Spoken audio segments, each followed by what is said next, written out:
Hi, this is David Snyder. I'm here to work on a musical piece that's suitable for both the beginner guitar and the intermediate classical guitar level. It's unusual to find a piece that's suitable for both intermediate and beginners, but this fits the bill. The rest of my classes will be, at least for the near term, will be coming from a book called The Student Repertoire Series, Volume 2, by Lawrence Ferrara. It's an excellent book, The Student Repertoire Series, Volume 2. You can get it off of Amazon. It comes with a great CD, a companion CD. I think it's on back order now, but hopefully they'll have some more copies up there soon. This is Prelude number 1. It's by Ferdinando Carulli. It's on page 37 of the book. It's in the key of C.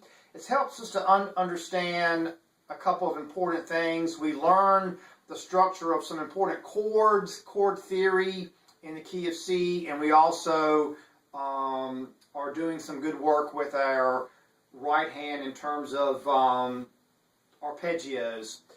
The song begins on a C chord, and there's an alternating bass in which you are alternating the C bass note with a G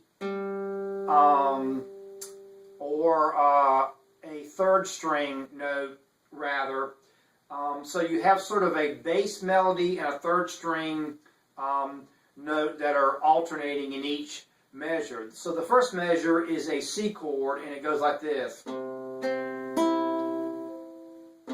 I'm using P, M, A.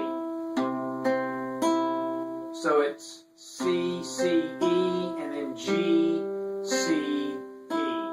Obviously, you'll have to purchase the book and find the sheet music for this, but for the students who are in my class, I'm going to walk you through this. Measure number 1.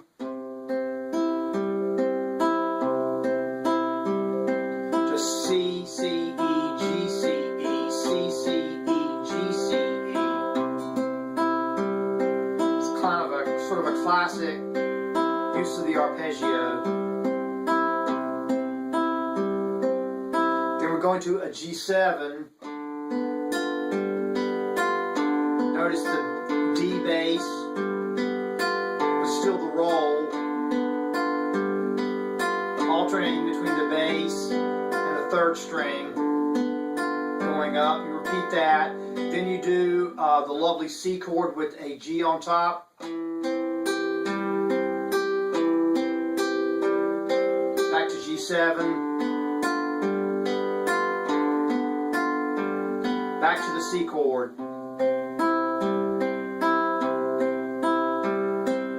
Now here comes an interesting chord in the key of C. We're doing a E7 with a B bass. Obviously the C sharp is on the first fret of the third string. You're grabbing the D note on the third fret of the second string with your pinky. This E7 formation, you'll see it a lot in classical music and flamenco, so you might as well go ahead and learn it. Then going to the A minor, A7, open G on the third string, obviously. C sharp is on the second fret of the second string. Now here's a form of a D minor chord that comes in the next measure. You play, I'm using my second finger on the A note, second string, second fret of the third string rather, and I'm using my pinky on the third fret of the second string to get the D. Then I'm putting my third finger down on the F natural on the third fret of the fourth string. So it starts off with a bass note, then going to an F, bass. It's a form of a D minor chord. Then you're going back to a G7, but you have a G bass. Back to the C chord. another form of a D chord, but this time we're going to grab the F on the first fret of the first string. Pinky goes down on the D on the third fret of the second. Grab that D. Third finger is grabbing the F on the fourth string, third fret. Second finger is getting the A on the third string.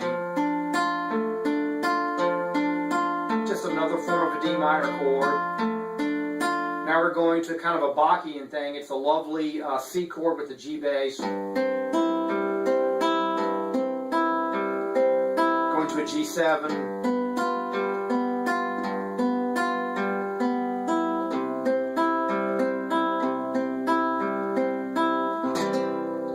So that's a great piece. It's suitable. It's a great repertoire piece for both beginners and intermediates. It's a fine piece to put into any classical performing repertoire, and it's not that difficult, but I highly suggest that you work on it and work on it slowly to build up the strength of your left and your right hand. When it's performed at tempo, it'll go like this.